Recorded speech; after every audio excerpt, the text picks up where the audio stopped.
ଆନ୍ତର୍ଜାତୀୟ ଭିନ୍ନକ୍ଷମ ଦିବସ ପାଳିତ। ଶାରୀରିକ ଭିନ୍ନକ୍ଷମ ପିଲାମାନଙ୍କ ଅଧିକାର ଏବଂ କଲ୍ୟାଣକୁ ପ୍ରୋତ୍ସାହିତ କରିବା ଏବଂ ଭିନ୍ନକ୍ଷମ ପିଲାମାନଙ୍କୁ ଆତ୍ମନିର୍ଭରଶୀଳ ହେବା ନିମନ୍ତେ ପ୍ରେରଣା ଯୋଗାଇବା ପାଇଁ ସଚେତନତା ସୃଷ୍ଟି କରିବା ଲକ୍ଷ୍ୟ ନେଇ ଆଜି ଭଞ୍ଜନଗର ଉପଜିଲ୍ଲାପାଳଙ୍କ ସମ୍ମିଳନୀ କକ୍ଷରେ ଆନ୍ତର୍ଜାତୀୟ ଭିନ୍ନକ୍ଷମ ଦିବସ ପାଳିତ ହୋଇଥିଲା।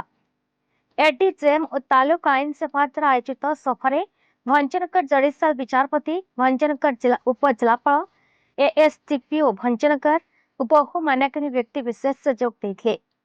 भिन्नक्षम शब्दर अर्थ को अनर्थरे न नहीं किपरि सेमानंकु सामाजिक सुरक्षा मिल पारिबो सेथिपाई दृष्टि देबाकू कहिथिले। भिन्नक्षम दिवस से अतिथि माने भिन्नक्षम व्यक्ति विशेषज्ञ मनोबल को किपरि दृढ़ कराजिबो सेथिपाई ध्यान देबाकू परामर्श देथिले। भंजनगर उपखंडे बहुमुख बधिर दृष्टिबाधित अकर्मण्य भाई भौणी माने अछंती सेमाने आज मध्य अवहेलित। तेणु यही व्यक्ति मानू सठिक चिन्हट कर सरकारी योजन सामिल करने को मतामत देते।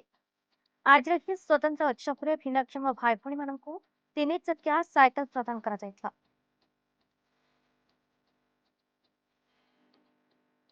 भंजनगर अक्षय कुमार नायकों रिपोर्ट, बीई न्यूज परिसर।